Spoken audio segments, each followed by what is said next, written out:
it's really nice to meet you. I obviously knew who you were because Did of you? what you did. Yeah, because of what you did back in 2012. Yeah, Like yeah, yeah, you're, yeah. but what I didn't realize was obviously before that you were a vet, you were a practicing Mm. vet. And so I'm very curious, as I always am when I meet people, or talk to people, is kind of what was that transition like? Why did you want to be a vet in the first place? And then what was it that completely changed your career path, I guess now? Where did that all stem from? Yeah, I mean, I was probably like lots of um people, and potentially young people now, like, um I watched All Creatures Great and Small. Do you know what I mean? Like, I was that Didn't we generation. all? Yeah. Loved it, and I decided at about the age of 15, I think I wanted to be a vet. Um, and my biology teacher told my mum I wouldn't be able to do A-level biology. Um, and I think I just went, you know, you don't know anything. What do you know? Do you know what I mean?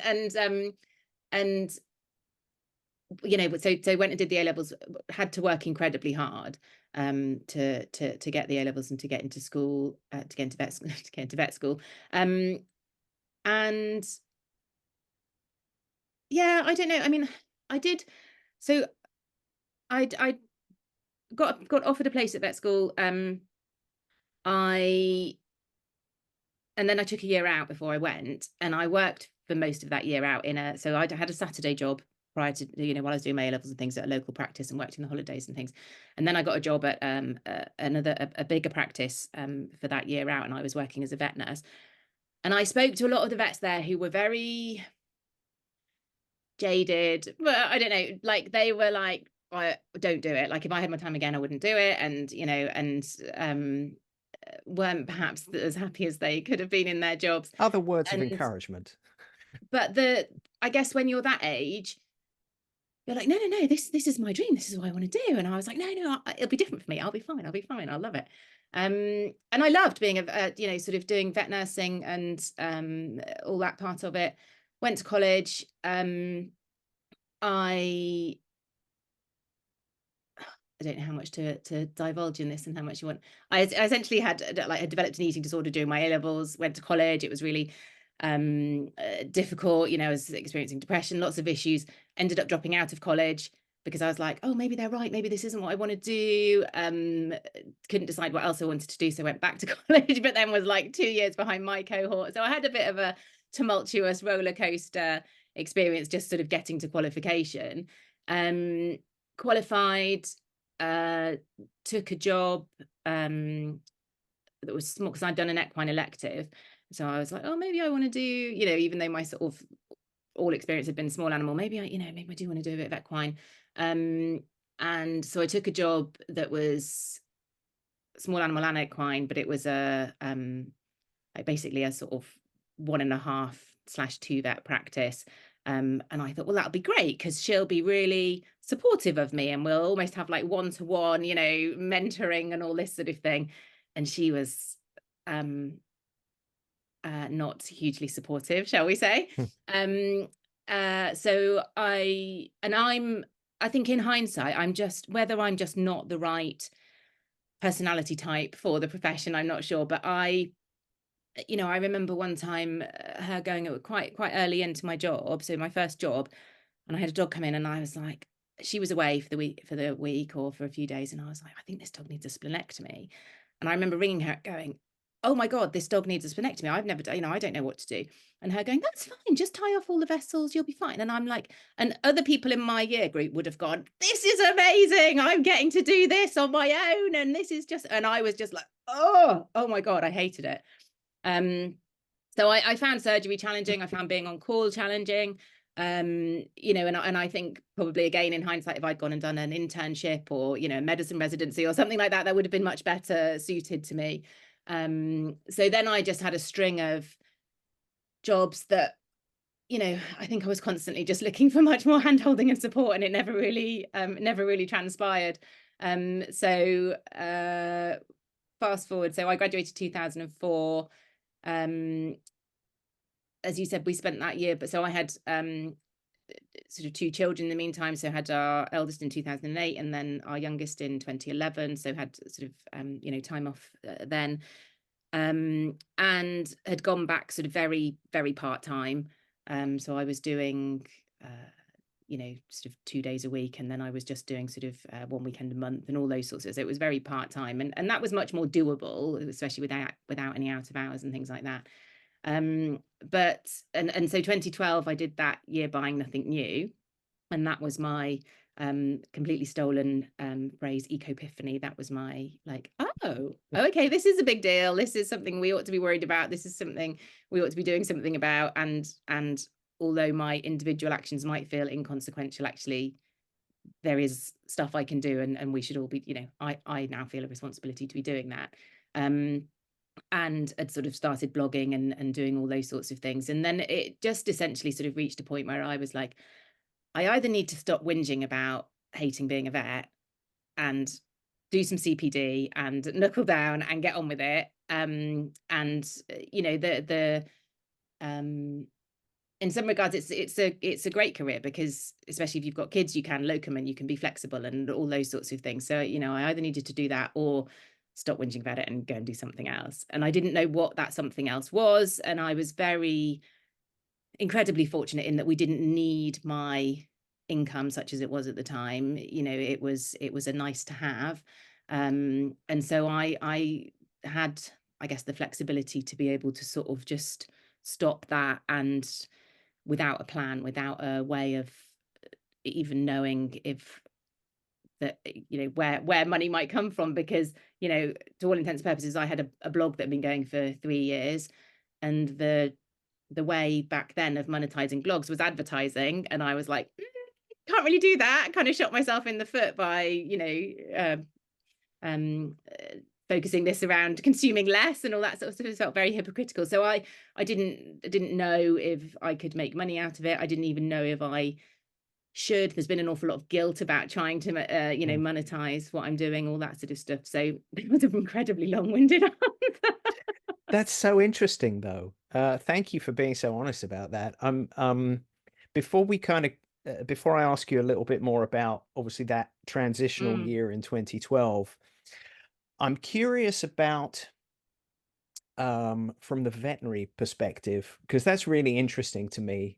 Like there's a couple of things that really struck a chord there. So when in my early days, in my early animal welfare career, when I worked at an animal shelter, for me, unlike you, and I'm always interested to listen to people where at a young-ish age they know what they want to do. I never mm, did. Like I wanted to do 100 different things. yeah.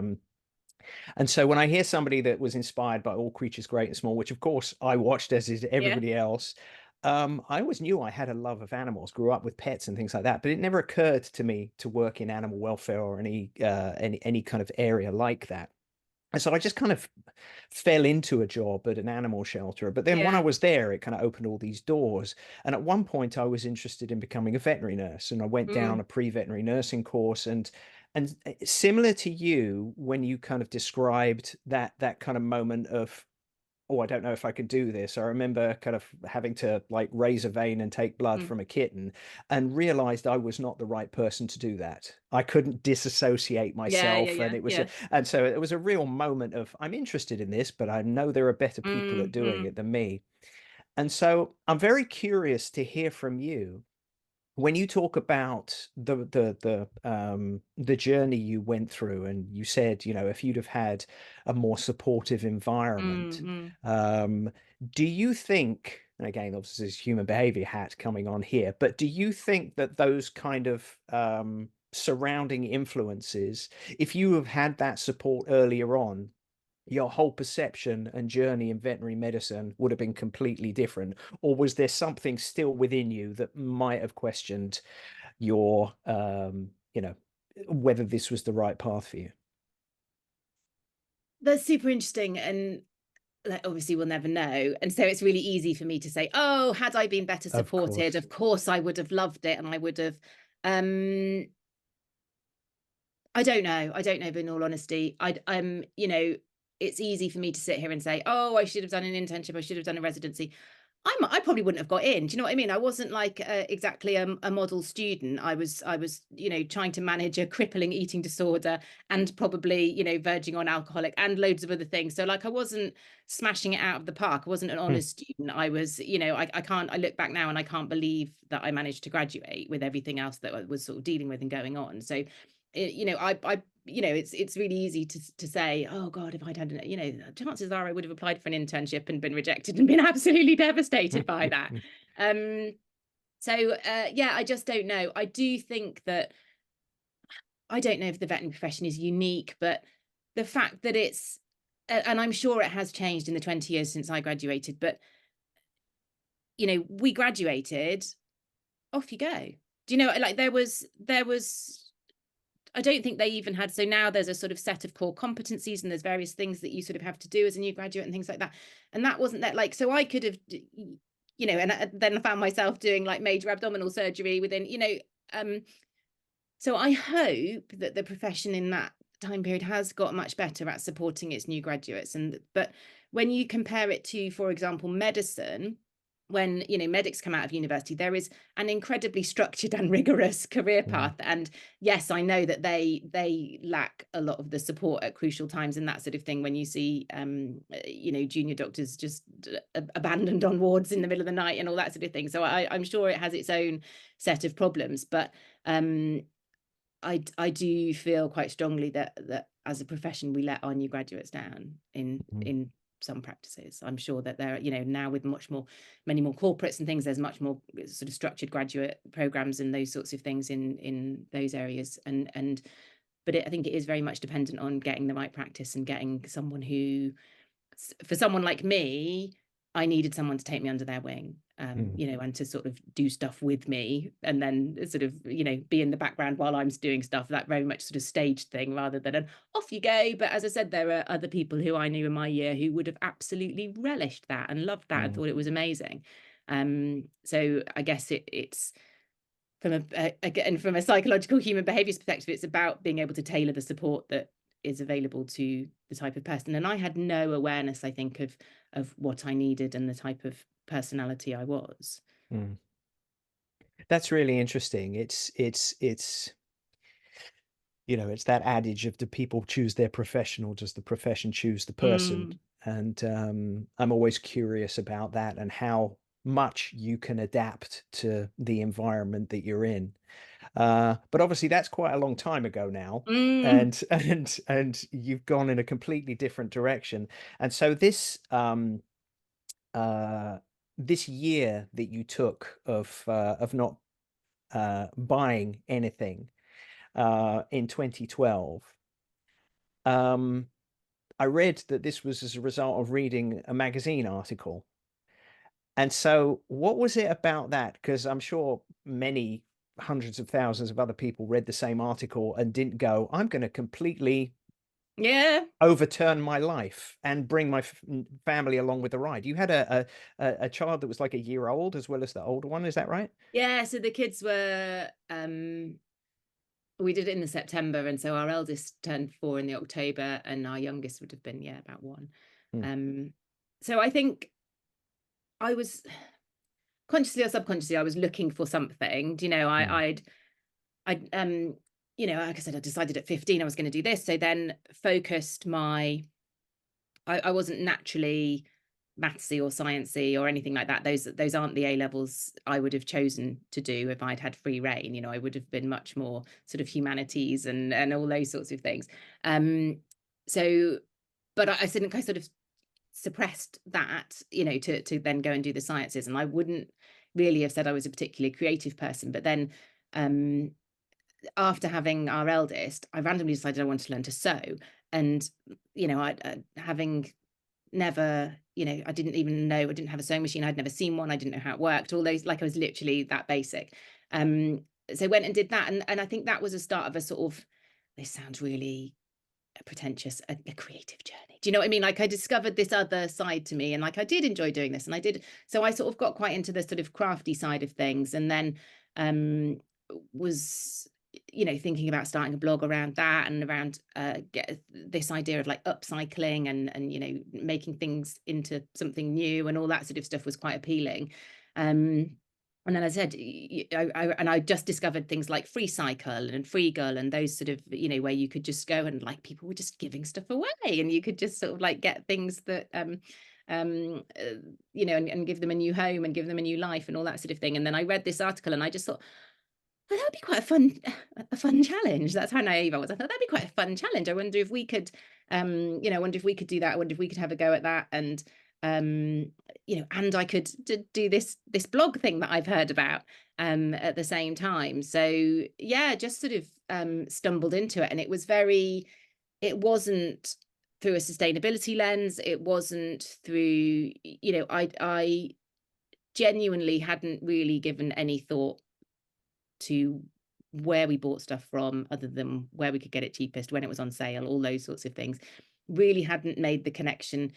You know, I think lots of people now, if you say to them, "Are you worried about the climate crisis?" they'll say yes. But there's a big disconnect between worrying about the climate crisis and feeling like there's something we can do about it as individuals. And I think I was like that. I would have said, yes, okay, what needs to happen? Well, the government need to step up and do something. And actually, maybe it isn't that big a problem, because the government aren't stepping up and doing this, and aren't waving their arms around. And, and obviously businesses need to do something. I didn't see the connections really between what we were doing and, any impact that might be having.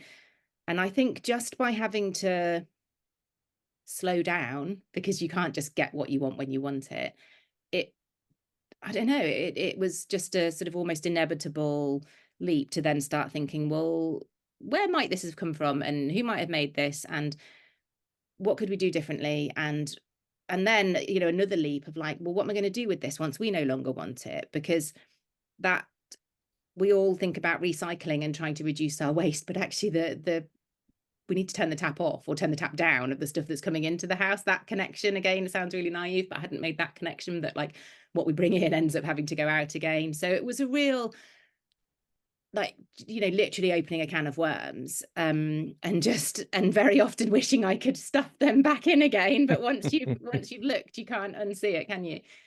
So it was a real eye opener in ways that I just hadn't anticipated at all. How did you prepare for the year? Like, you obviously said, well, we're going to start from here. How Yeah. did you prepare for it, and uh how did you enroll your family into it as well? Like, because it's not just you, right? This is going to No. impact the whole household. Yeah. So what was that like? Yeah, I remember saying to my husband that I wanted to do this. And I think, we were sat down, collapsed in a heap, having got the kids in bed, that sort of thing, watching the telly. And he just went, "Oh, right." Because I'm like, I have a lot of ideas, and, and most of them never see the light of, I'll tell him about them and he'll go, "Oh, right." And then he knows that the next shiny idea will come along, and I'll have moved on to that. And he just went, "Oh, right. Okay." And then, I brought it up again like a week or two later, and I literally could just see him going, like, she's serious about this one. And and then we had a bit of an argument about, well, he was like, "Well, can I still buy a newspaper?" And I was like, "No, of course you can't buy a newspaper, like, it's new." And he was like, "But it's recycled paper," and blah blah blah. And I'm like, "No." So we had a bit of an argument about that. And then I think I'm being massively stereotypical and incredibly um unkind to my husband, because like, he is amazing, but I think he just went, like I think a lot of husbands do, just went along with it for a bit of a quiet laugh.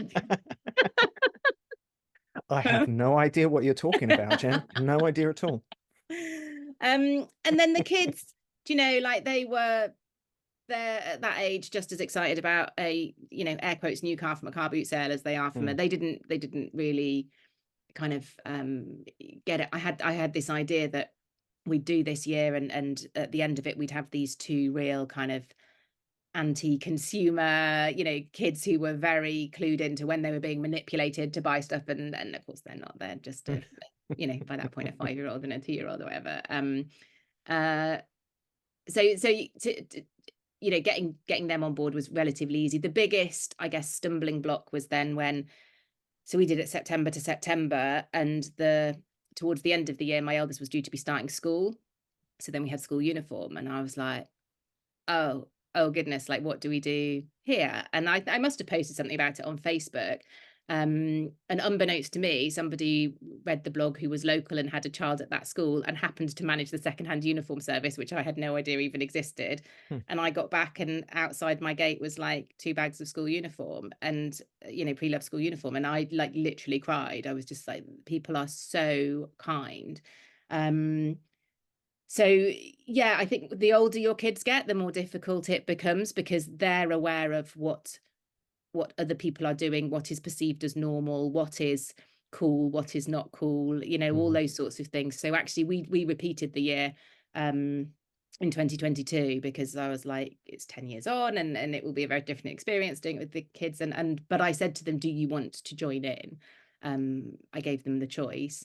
And I was very surprised that they said yes. I gave them both a get out, one thing that they could buy new. But they joined in and but they're not massively, well, certainly when it comes to spending their own money, massively consumer. They're quite happily for us to buy them things, but it is difficult once they start to have control of their, some of their own money. Mm. Like I can't dictate to them. I can advise them and I can, tell them what my preference would be and that sort of thing. But ultimately it's their decision. And I think that's um that's something to wrangle as we go through the teenage years as to how much I can continue to foist my values and my ethics on them and how much they go their own way and then I hope come back to, obviously because my way is the right way, obviously Of come back course, yeah, to exactly. yeah. Before we get on to I'm curious about the 10-year anniversary year. But on that first year in 2012, how did you, because this was a big unknown for you, this Mm. was an idea that then became a reality. What did you do to prepare for it? And in hindsight, what should you have done to prepare for it? So I did a like a practice month in the August, but I didn't tell anybody else in the family that we were doing it. I was just like, let's just see, because so much of what we buy, and obviously this depends on our personal financial circumstances, but if we're not, if we're fortunate to be in a position where we're not counting every penny, a lot of what we buy is very unconscious, is very go into Lidl's for a pint of milk, come out with, 3 things for the kids that they didn't know they wanted and I didn't know they wanted, or whatever, or, pop in for a magazine or whatever it might be. And so I I was like, well, I just want to see what it is that we end up buying during this month. Um, and so it was things like, kids' birthday parties. I was like, "Oh, I sort of hadn't appreciated that, that was gonna be an issue," and the age the kids were, it really was. Um, Other than that, very, very little. And I was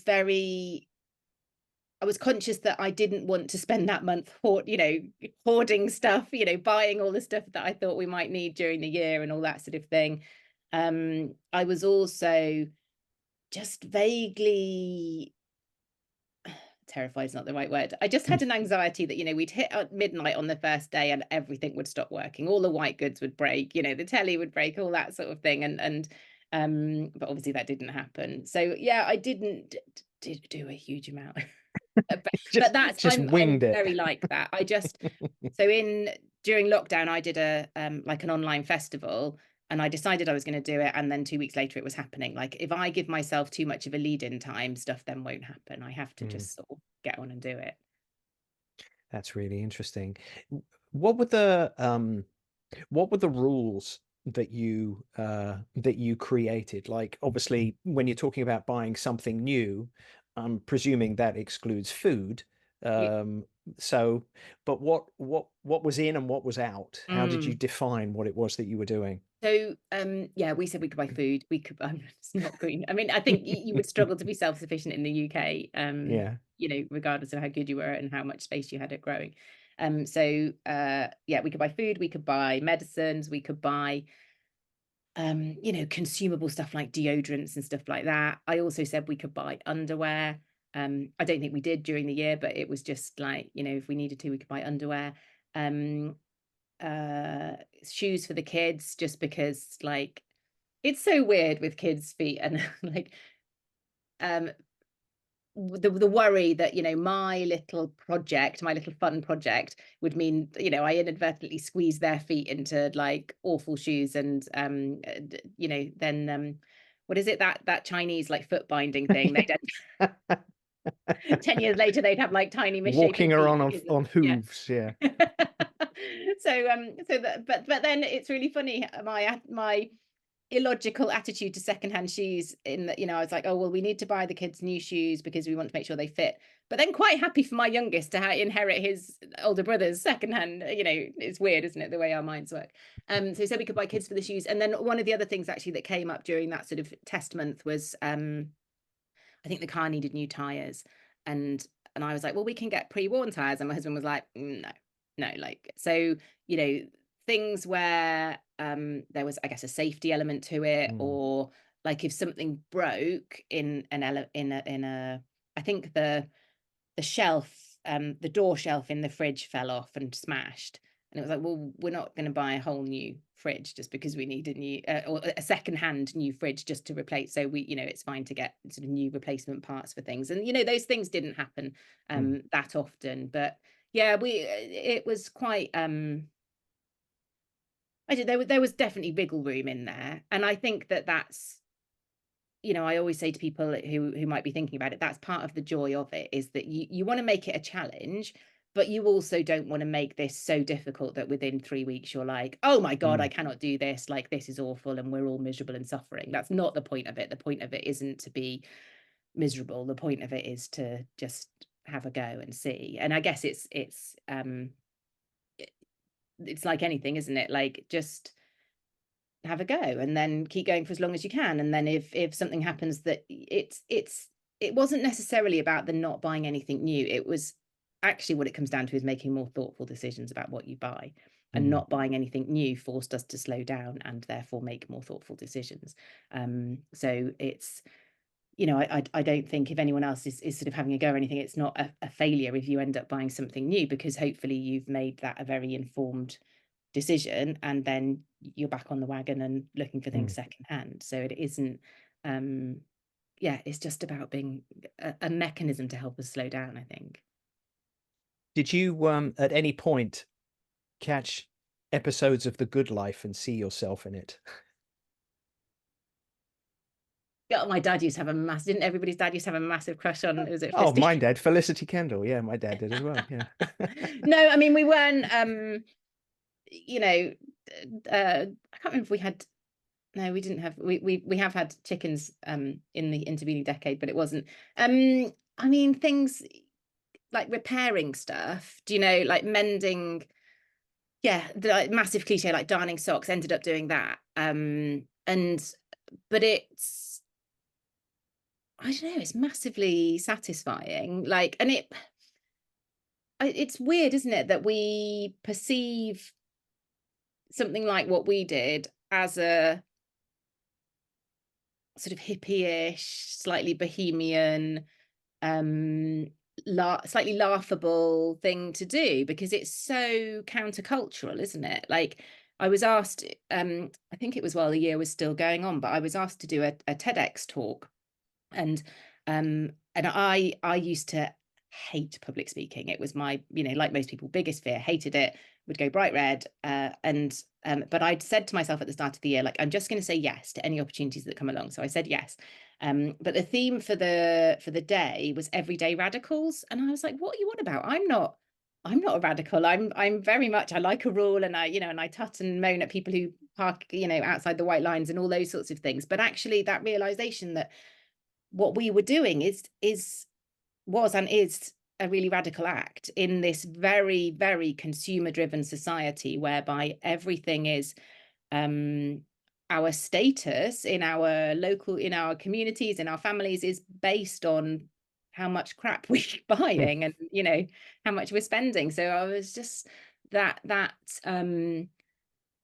was a real kind of like, wow, we are unwittingly, I think a lot of the time we don't even stop and think about it, but we are so part of this machine that is just churning out more and more stuff quicker and quicker. It's so interesting that you talk about it as what you did being slightly radical and having a hippie perspective. Because when I grew up, um, my parents uh, grew up just at the tail end of the Second World War. Mm. And so they were instilled with this idea of make, do, and mend, Yeah, yeah, which was not radical. It was just what you had to do, yeah, because the yeah. things that we now are able to buy, you couldn't Mm. buy because, of the situation post-war. And so I grew up with parents and grandparents that would mend stuff. And I remember growing up with a teddy bear that ended up being more gingham patches than Yeah, yeah, actual yeah, yeah, bear. yeah. And rather than buying a new bear, it was just like the stuffing is the same, but the Mm. outside of the bear Yes. looks different every time. And got hand-me-down shirts from three older sisters. So Oh, goodness. I think I was about six before I realized that buttons actually opened up on the other side. It was like, wait a second, what's going on here? Left to right, right to left.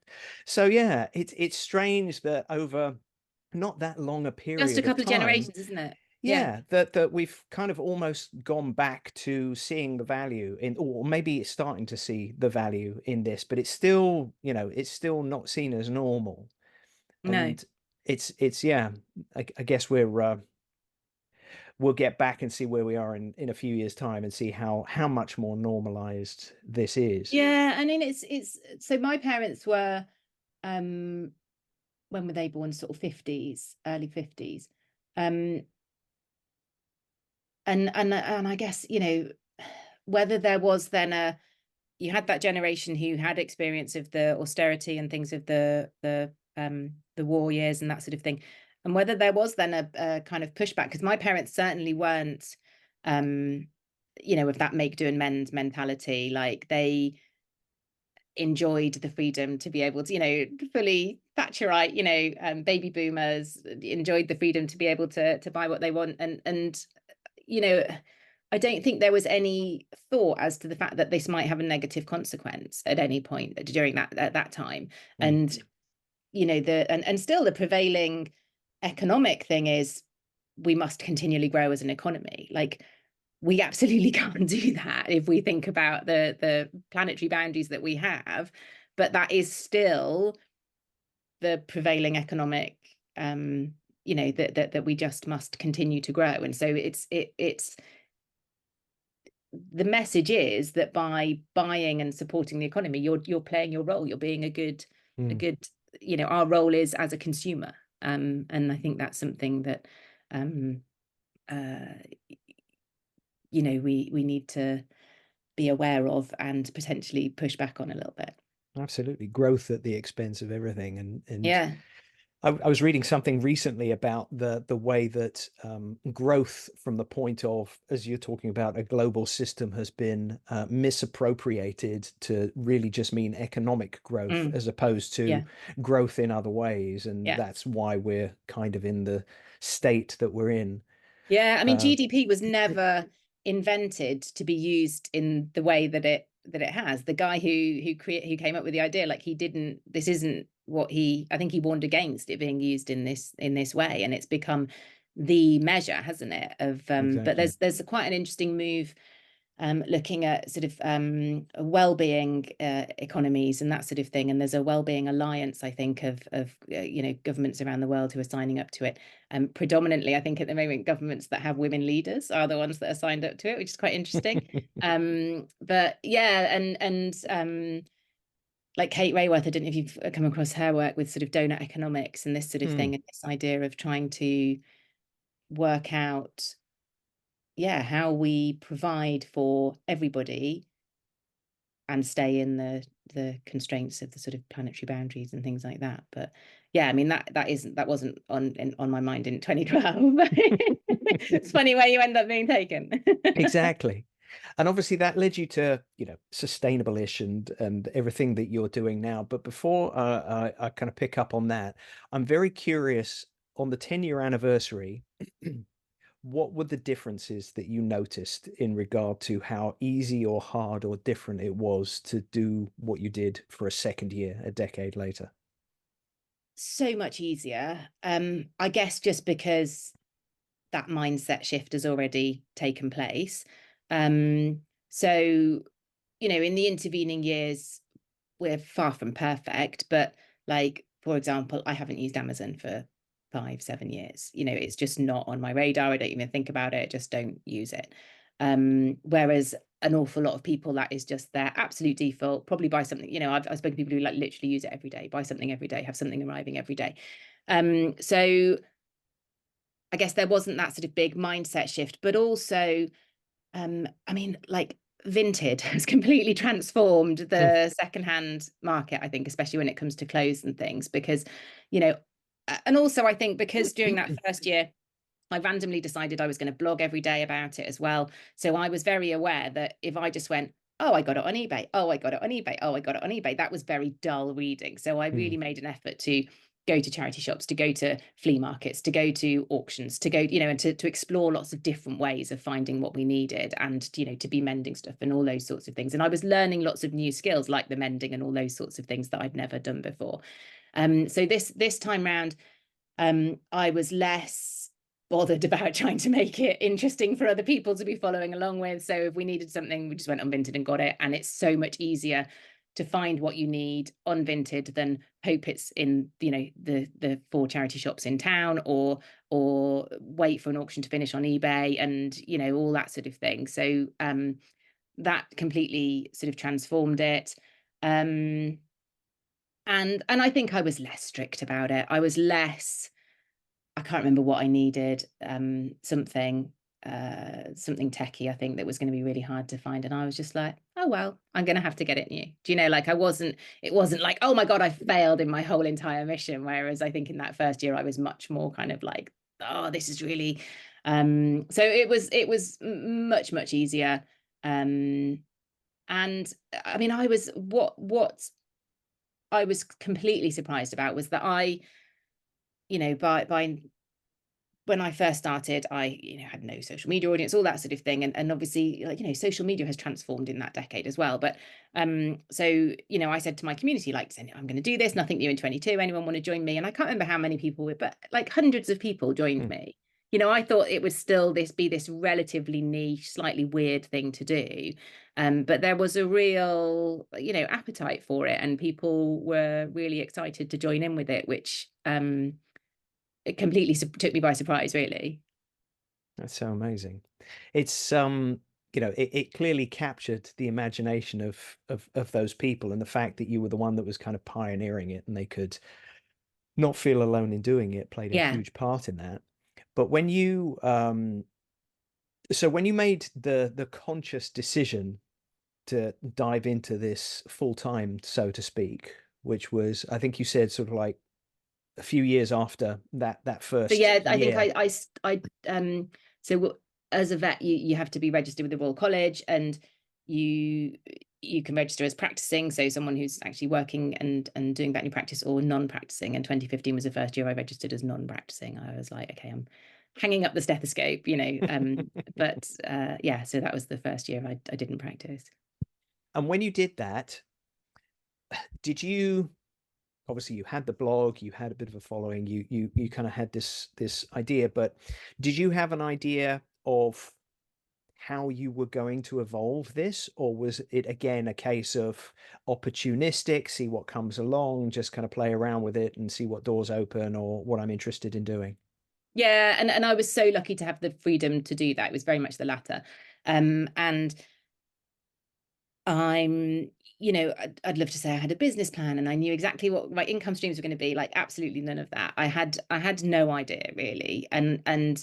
And I grappled, and still, to a certain extent, a little bit do, the idea that I shouldn't be trying to monetize this, that this is so important and we need everybody on board with this, and finances absolutely should not be a barrier for people getting involved in it, and all that sort of thing. And so, and I'd built up a social media following where I had everything, given them everything for free, blog posts and newsletters and all that sort of thing. And so the first time I think I did try, I can't even remember what it, whether it was a course or whatever it might be, Like, literally had people saying to me, "How dare you? How Hmm. dare you charge for that? That's absolutely despicable, and, why would anybody pay for that?" And all those sorts of things, and so then, I'm just like, "Oh my God," absolutely crushed, like, took me about 3 years to have another go. It's I think it's hard in our consumption-based society to sell services rather than things. Like, it would have been much easier for me to go, I'm going to set up a zero waste shop, or I'm going to set up an online shop where I sell reusable coffee cups and tote bags and all those sorts of things. Because we get that when we think, I want to be more sustainable, we immediately go, what do I need to buy to be more Hmm. sustainable? Whereas what I'm saying is, you don't need to buy anything. Stop buying stuff to be more sustainable. Hmm. Um, but people, that's really weird for people to get their Hmm. heads around when it's just not the messages that we're used to getting. So I think, trying to sell any services is difficult, but trying to sell sustainability services has, I think, another layer of sort of difficulty attached to it. And then trying to sell sustainability services not to businesses but to individuals, Hmm. that's and whether I'm just making excuses for myself for the fact that it feels relatively difficult, that feels, selling sustainability services to a business is a different thing. Asking individuals to dig into their own pocket to, for resources and things to help them be more sustainable. I don't see many people doing that, and with a really good reason. No, it makes perfect sense, and it's very interesting from a again from a human behavior perspective. But certainly, and you'll know this from the veterinary profession, and I know this from the animal welfare sector, is when you're doing something that is seen as for the good, whether it's for the Mm-mm. good of other people or for the good of animals or for the good of the planet, how dare you make Yeah. money from it? Vets are often criticized Yeah, yeah, yeah. But nobody for ever says for that to their lawyer, do they? Or yeah, to their exactly. plumber. Yeah. Yeah, I mean, they'll criticize lawyers and plumbers for other things, but not for Yeah. that. Yeah.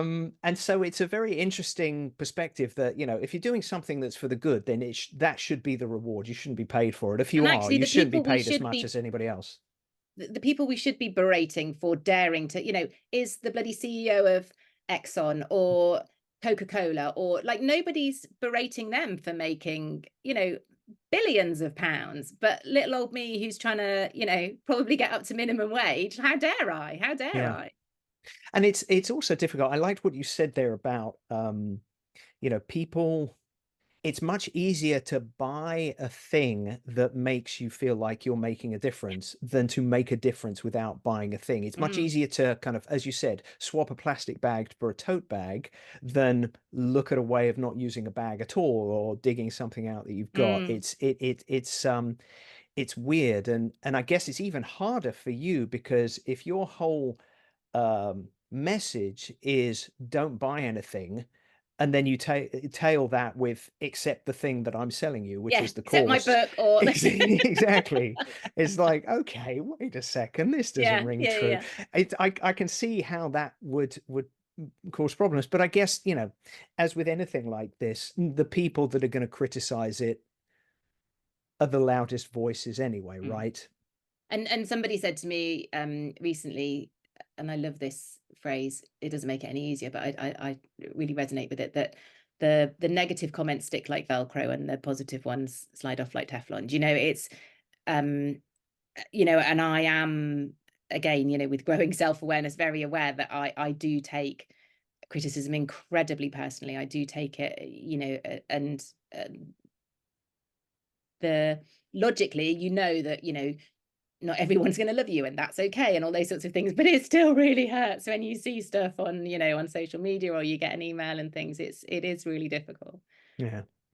Yeah, it must be. It must be. And you're putting yourself out there in various different public forums, whether it's the blog or the podcast and things like that. So you're kind of opening that up, and it must be very difficult to, especially when it's something that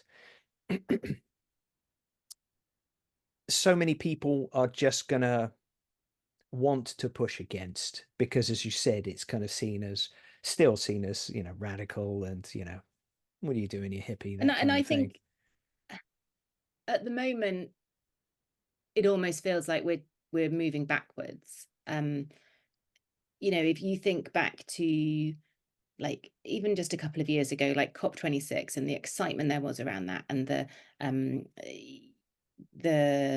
positive messages and noises that were coming out of government and all those sorts of things, and now it's very deliberately being turned into a culture war by the Mm. current government, and they're really trying to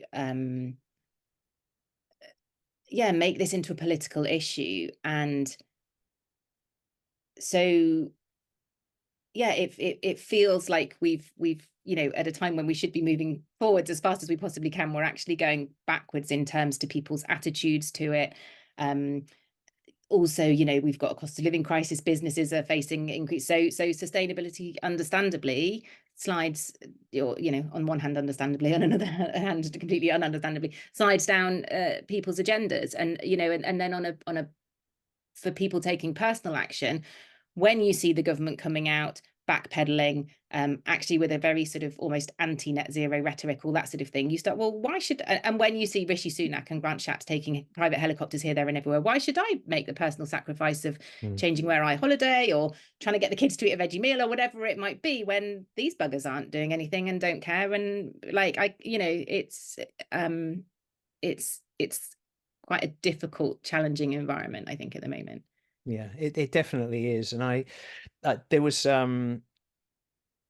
you wrote a blog piece about the paradox of individual climate Yeah. action, which I particularly liked because it's a conversation that I've had sometimes about climate action, but also about vegetarianism or veganism or Mm, these kinds of things.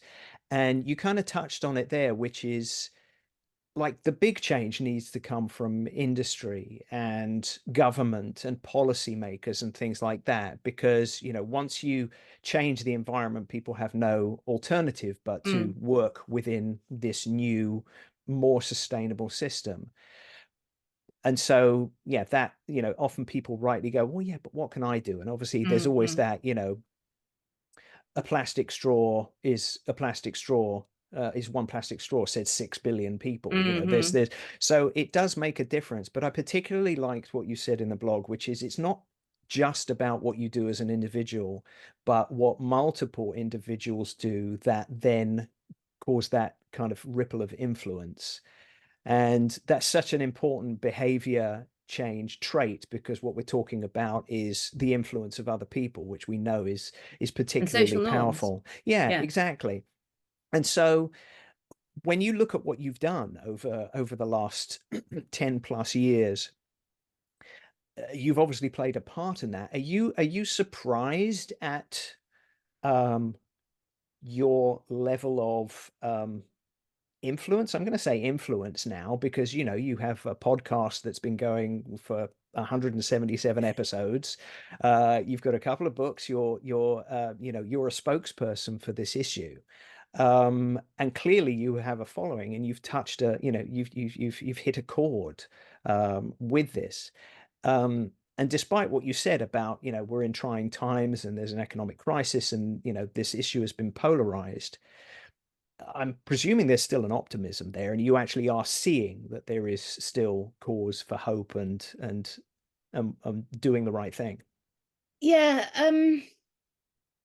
it's really difficult when you're inside something to Mhm. see if you're making it, to feel like you're making a difference, because I am sort of caught up in the sort of everyday struggles, and they're like, oh, I've put this cause up, and not enough people are on it, or whatever it might be. And or I've put a podcast episode out and nobody's commented on the Instagram post that goes with it, or whatever. So you kind of, it can feel a little bit like shouting into the void or Mm. tumbleweed or whatever. um and then I did a podcast, I think it was either before Christmas, but and they literally made me cry, because they said, like, they'd I did that, I mentioned the festival that I ran in lockdown, and they'd sort of tuned into that, and then I'm sure it wasn't all just as a direct result of that, but they started a sort of community, a sort of eco hub, and then that has spawned sort of 7 or 8 similar ones, like, in their locality and all that sort of thing. And they were like, that was because of you, that was because you did that. And um being confronted with that is amazing.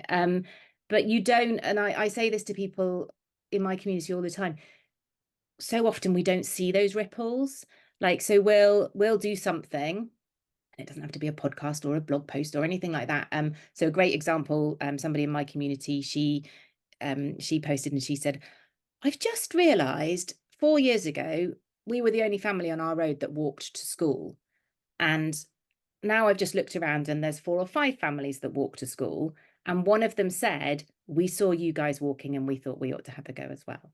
Mm. And so, you know, and that's only because they came and said that to her. Or so, you know, I will do a sort of big push maybe during something like Plastic Free July, and I'll say to my community, like, you know, if you want to, like, here's some ideas to post. And you know, and some people have been like posting every single day during July and all that sort of thing, and said nobody's liked my post, nobody's commented, and then 6 months later somebody bounces up and goes, I love those posts that you did, and because of that I've done this, that and the other. So we often don't see these ripples. So and that makes it hard, because, and again, you know, I'm very aware that I very much need external validation for what I'm doing. So you know, that's very difficult when you don't get those sort of, you don't see the impact of it and that sort of thing. So then it can be very easy to kind of to give up. And but when I was first doing the very original year, Buying Nothing New, and I think about halfway through, I was like, what am I doing? Like, this is ridiculous. Who you know, what, as if I am going to be able to have any influence whatsoever. And then I just thought, well, if if I change one person's mindset, or if one person starts to buy a little bit less, surely that's what I'm aiming for. Like, that's better than nothing, isn't it? That's having an impact. And so I guess it's always just coming back to that and thinking, you know, at the moment, it's very, very easy to feel completely despondent. And as I said, like, we're moving in the opposite direction to the one we ought to be moving in. And when we think about possibility of another Trump presidency and all those sorts of things, but I just, like, I can't stop. I Mm. think you can't unknow this stuff. Mm. And therefore you can't, everybody said to me after that first year Buying Nothing New, what are you going to go and buy when it ended? What are you going to go and buy? Well, I've just spent a year learning about all the damage that we're doing buying new stuff. I'm not rushing out to buy anything new. Um, you we cannot give up. Like, we have to keep going, as you know, say we as a sort of you know, a movement. Like, um, I just yeah, can my whole thing, you know, I want to be able to look my kids in the eye and say, I did what I could, which is a massive cliche, but you know, if I sort of turn around and go, it got really hard and it felt like, you know, we were very much in a, you know, an increasingly small minority and all that sort of thing. But you just, I don't know, like, you have to keep going. I think you can't. There's a brilliant podcast that people might be interested in, called Outrage and Optimism, which is with Christiana Figueres, who was sort of one of the really key figures behind the Paris Agreement, and Tom Rivett-Carnac and Paul Dickinson, and they talk about stubborn optimism. So Mm. this idea that you know, we're not just going, it's going to be fine, like acknowledging the difficulties, acknowledging, but keeping forward, moving forwards nonetheless. And the other phrase I really like is this idea, and it's a book by Emily Ehlers, I think, is in America, in Australia, called Hope is a Verb. So it's, Mm. we can't just hope that things are going to get better. It's an active doing word. We have to do things to bring the hope. And I think when it all feels very overwhelming on a global scale, that idea of like thinking global, acting local, what can I do in my house for tea tonight that will make a difference? What can Mm. I do? Oh, well, maybe I'll walk down to the library rather than drive the car. Do you know, like, yes, massively drop in the ocean stuff, but a lot of the time that's all we can, you know, that's all we can do. And it never is just that, because you will be seen by somebody else to be walking into town and they'll be like, "Oh, you walked into town, or you walked the kids to school," and, you know, or whatever it might be. And so I think our individual actions, of course, are not enough, but it really does help shape that. What we need to aim for is new social norms, new cultural norms, all those sorts of things, and those will only happen when enough people do them. I completely agree. And it's such an important message as well, that everything doesn't have to be absolute. You don't have to do everything all the time. And if you fail on one thing, it's okay to forgive yourself for buying that thing that maybe you Mm, didn't need to buy, or um, eating the steak once a month that you maybe didn't need to eat, but it mm, doesn't let you off the hook for yeah. all the other things. It's not an excuse that, well, I've kind of screwed up once, so I'm just gonna, like, what's the point? Mm. Everything is the point, and you And do what you I've can. had um not a lot, but a few criticisms um for talking about sustainable-ish, for talking Mm, about imperfect action, um, because it's not enough. And I'm not saying, of course, it's not enough. Nothing's ever going to be enough. But if we say to people, the only way you can do this, the only way you can play your part is if you do all of these things and you do all of them perfectly and you start now, no, thanks, I'm all right. Do you know what I mean? Like, but if we say to them, well, I know you can't do this, but can you have a go at this for 3 days a week? Or could you have mm. a go at this? And the biggest hurdle is getting people started, is helping people to feel like they have some agency and they can make some kind of difference. So my kind of, and it's not even a proper theory or anything, but if we can make that barrier to entry as low as possible, and if we can be as welcoming as possible, and if we can be as kind and compassionate as possible, then more people are going to take that first step and then take that second, third, fourth. And, some of them might go on and be blocking roads with Just Stop Oil, but, everybody will find their place. Other people might go and start a repair cafe in their local community. Other people might go and help the school crowdfund for solar panels. Other people might, we'll find our place and what we do. But if we never get started, we're never going to get there. So I'm crippled with guilt about the fact that sustainable-ish isn't enough, but I don't know how else we get. I know for sure that telling people it's this way or the highway isn't going to get people on board. I completely agree.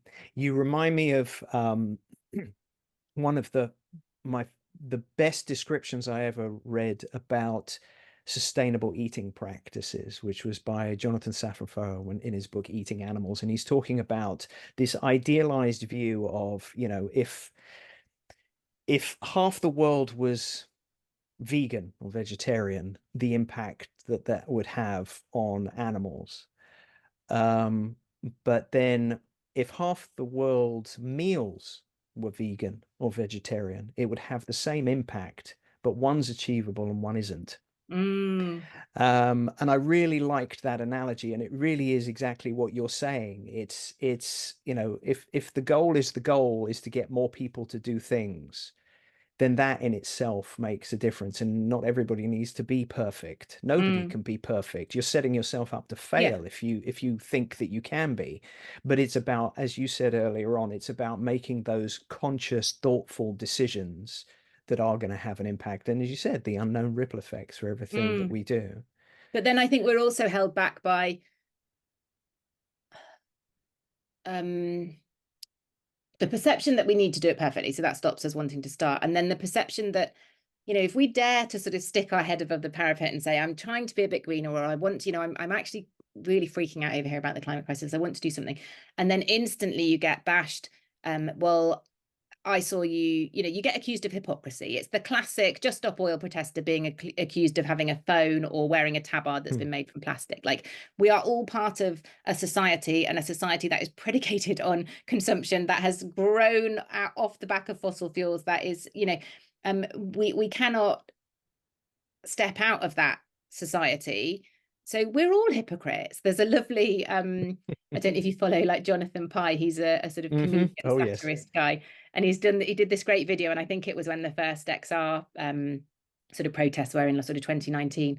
And you might want to edit this because you might not want swearing, but he was like, you're either a hypocrite or an asshole, because you're a hypocrite if you try and do anything, but you're an asshole if you just go, oh well, there's nothing, I'm not going to do anything. So make your choice. Do you know what I mean? It's true. Oh, that's brilliant. I really like Jonathan Pye. He's very funny. Like, Everything that we've kind of talked about is obviously related to human behavior change. mm, And so, was there a point because obviously we talk about it and we use the phrase now, and we're very, it's very obvious that what we're talking about is principles of human behavior change. But when you went into this, I'm presuming that you weren't thinking, oh, this is human behavior change. No, not at So at all. what point did you realize that that's what this is, and then kind of explore what that actually meant in the context of, how we use the phrase? Yeah, I still think that I'm very early on potentially in my sort of journey and my sort of understanding of it. And I certainly early days and even up until very recently haven't ever deliberately developed a campaign or written something using behavior change principles. I think a lot of it, if I have done something that's been a sort of tick box in the human behavior change principles, it's been, by luck rather than, or, it's just sort of been like, oh, well, that seems, of course, people, if we, so I have run sort of about three, I think, I called them like big green eco tours. And like the idea was we'd, get people together for like 5 days on a tour bus, which was really a Facebook group. And we bring people together and there'd be actions every day. And there'd be, and then we'd sort of have a like, who's done this today thread. And we'd have a, then adding up all the actions and all those sorts of things. And they're all like hugely, things you would do if you were deliberately designing a campaign to get people on board and doing stuff. But I didn't really realize that at the time. I just like, how can I make this fun? How can I make this engaging? How can we break out of this, oh, we've got to be more sustainable, like dark, austere, green, boring, worthy bubble? Like, how can we, so I would ask people like, tea or coffee, or like, what's, we had like, it was a very sort of, disco themed, like, what's your favorite, all that, just trying to bring some lightness to it and all that sort of thing. And yeah, in hindsight, gamification, Mm. leaderboards, competition, all of those things, bringing people together, having a short, defined, collective thing to aim for, all those sorts of things are like classic stuff, but done very unintentionally, I will have to admit. But now you're obviously going to be working with human behavior change for Mm. life, and so you're creating a course for them. So what is that course? So it's going to be, or it is like bite-sized chunks. I think altogether we're aiming for it to be a sort of, an hour's worth of being talked at is the wrong thing, isn't it? But like sit down content. And then there's going to be, spin-off stuff that you can go away and do and read and investigate and all those sorts of things. But covering the sort of, I guess, basics of where we are now in terms of the climate crisis and, what needs to happen globally, but then really importantly, what our role is in that. And then sort of, chunking it down. And again, from a behavior perspective, if we say to you, be more sustainable, you're like, well, where do I start? Do I start with diet? Do I start with, there's so many different things. So actually, I think, chunking it down into things and looking very much at, not only what we can do as individuals, but then how do we bring others on board with this? How do we help other people to see what we're doing? Or because that's the challenge, isn't it? If we all just do our little thing in isolation and we never talk about it, there's a big issue, I think, in society, this idea of pluralistic ignorance. So this idea that we all think that nobody else cares about the environment and about the climate crisis, and nobody else is taking action, and nobody else is prepared to take action. And there was a really interesting study that came out just in the last couple of weeks that sort of really highlighted this as a real global, it's not just the UK, it's sort of globally.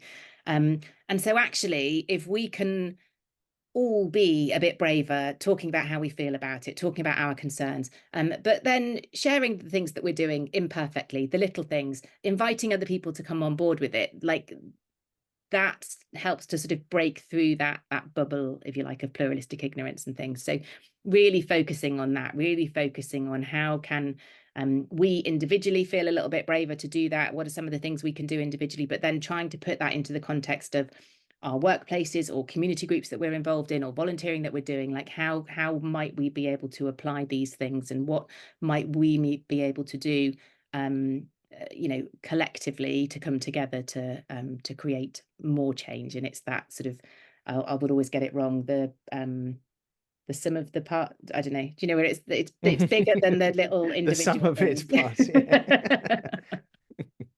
That sounds really interesting. I bet you're gonna charge for it, right, aren't you? I don't. That's all human behavior change for life. So Can't believe you're gonna charge for this course. yeah. Completely unacceptable. Um, that's really, really interesting. I mean, it's just gonna be such a fascinating course. And I think it's gonna be really valuable for so many people, to access this in a and have these resources in another format. Um, and also you're going to be appearing at, HBC Fest in June. Um, and I'm presuming you're going to be, again, just talking about your journey and what we've talked about just now. I'm not sure yet. Make We've something had a up. few I can edit conversations, it and in. um, you know, from a behavior change perspective, again, we know that personal stories resonate so much more than facts and figures and those sorts of things. So yes, I'm very always, as you can tell from this, I'm always very happy to talk about my personal journey, my personal story, the things that I've got wrong, the things that have worked, all those sorts of things. And that, for anyone watching or listening to this, is a key takeaway, like to share.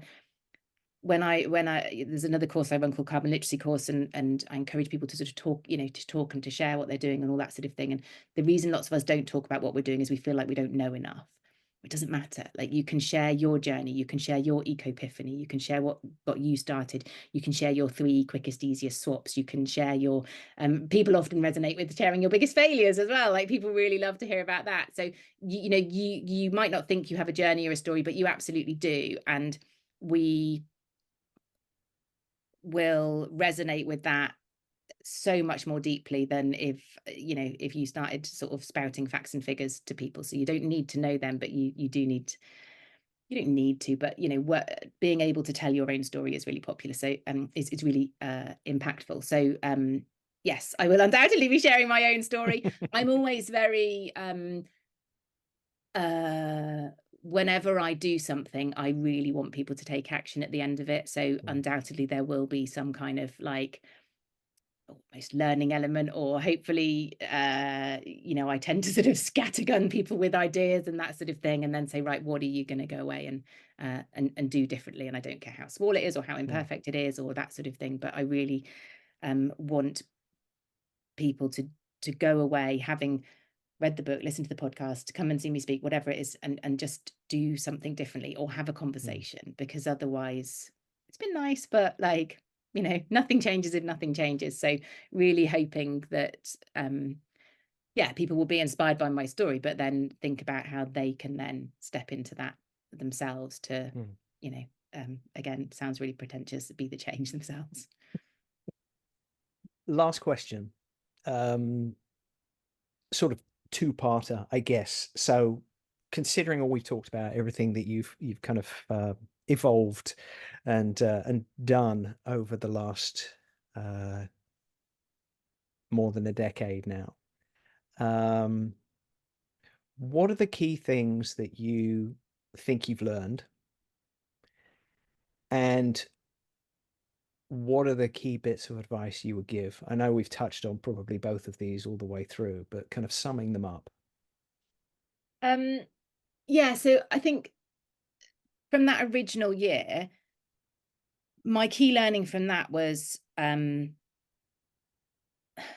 a learning or a sense of responsibility, a sense of, I can't change the world, but I can change my world, and I can change how I do things, and I can change how we do things as a family. And um, you know, f- for me, and then you can't sort of not do it once you've realized that. So absolutely accepting that none of us on our own is going to change the world, but that it does make a difference to me, to my family's carbon footprint. It also makes a difference to me, um, sort of psychologically, to know that I'm not perfect, but I'm living much more in line with my values. If we stop and think about what our values are, most of us would probably be fairness and equity and justice and, all these sorts of things. And actually realizing that the decisions I was making very unthoughtfully, very almost carelessly every day were having this knock-on impact in other parts of the world for more vulnerable people. And yes, of course, it's, me stopping doing something or doing something a bit differently doesn't transform somebody's life in sub-Saharan Africa, but it kind of also does, because Mm, we've reached the point we are by everybody making these cumulative decisions. So that was the biggest learning from the year. And then I guess over the sort of decade, the fact that realizing that actually it does make more than a difference just to my family and just to me and our household and our carbon footprint, because regardless of whether you are conscious of it, regardless of whether people come and tell you, we are seen to be doing things, and we are, you don't have to be blogging about it, you don't have to be posting on social media about it, but other people will see you doing that stuff. You will have different conversations, and you absolutely undoubtedly will be influencing other people without realizing it. And that is so incredibly crucial and key, and um that our individual actions are so much greater than we give them credit for. So yeah, just increasingly, I think this idea that it matters, what we do matters. There's a lovely concept. So we're all probably familiar with the idea of a carbon footprint, and we have a carbon footprint as an individual, or as a household, or as a company, or and as a country, and all those sorts of things. And so we'll be taking actions, and we can go on a carbon footprint platform, and we can see our carbon footprint come down, and that's amazing, and we feel great, and well done us. But there's this lovely concept called the climate shadow, which was created by a journalist called Emma Patty, and she talks about how it's sort of like the sum of your life choices. And so it'll be things like, how much you talk about climate change, the job you take, how you vote, and where you invest your money, like all of those things that there isn't necessarily a tick box for on a carbon mm. footprinting platform, but that actually are potentially more important than the things we're doing to reduce our footprint. So, the two of them combined is what we're aiming for. And the great thing about the climate shadow piece is that all of that, or the vast majority of that stuff, is free. Like, it doesn't need us to be buying something different, like an EV or a heat pump or some sort of big expensive thing. Like, we can all email our MP, we can all sign a petition, we can all vote with our consciences for climate and nature, we can all have more conversations with our colleagues, with our friends and our family. And yes, it might cost us in terms of a little bit of bravery, a little bit of pushing ourselves out of our comfort zone, but financially it doesn't cost us anything. And so we might not be able to all shrink our footprints as far as we might want to, but we can all, like, absolutely grow our climate shadows. So another massively long-winded answer.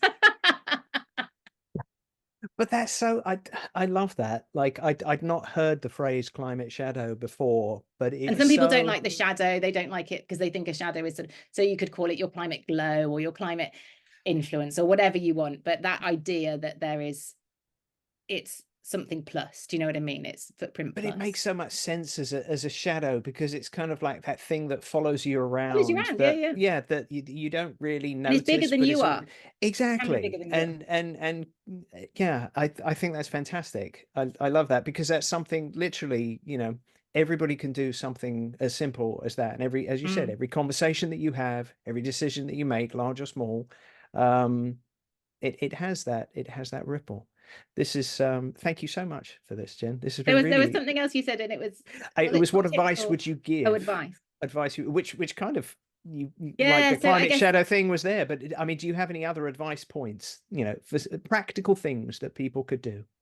yeah, I think chunking it down is really, really helpful. So pick an area. So I've got a membership community, and we started off doing a different theme a month, and now we've moved to a sort of a half term just to give us a bit more time. But like, it could be that you say, there's 12 months in a year. Okay, so in January I'm going to focus on, my focus is going to be food, and um and even within that it could be, and then I'm going to actually look at food waste, because I know that, I've got three fussy children, and the thought of trying to, get them to eat more veggie meals is just going to absolutely bring me to my knees. So I'm going to focus on food waste. So picking one thing and working on that. And I mean, it's so lots of people will roll their eyes at it, but the idea of SMART goals, so the idea of, something specific, something measurable, that's really, really important. So something like food waste is great, because you can literally weigh how much food waste you've got at the end of a week, and all those sorts of things. So because, so that you can see that you're making progress. Because one of the issues we've got with climate action is that it's invisible, it's Mm. intangible. So, you know, waste and plastic can be really good places to start because they are visible. You can, you can see how much is in your bin. You can see, all those sorts of things. So, trying to find some way of measuring it, um, allowing yourself those imperfections. Your 10 out of 10 might be somebody else's 5. That's absolutely fine. Don't worry about it. Let's just go for it. Let's just have a go. And then, yeah, just maybe I would love it if everybody who listened or watched this went away and said to somebody, whether that's their partner, whether that's a colleague at work, how do you feel about the climate crisis? I'm really worried about it. How do you feel about it? And just asking that question, opening up that conversation. Um, that's what we need to do. We don't need to be telling people what to do. We don't need to be beating people over the head. Open up that conversation and view it as the start of that little conversation is the start of more and more conversation. So we just need to be keeping that conversation open. And it sounds really super simple, and I'm still really bad at it, but we all need to get a little bit better at it.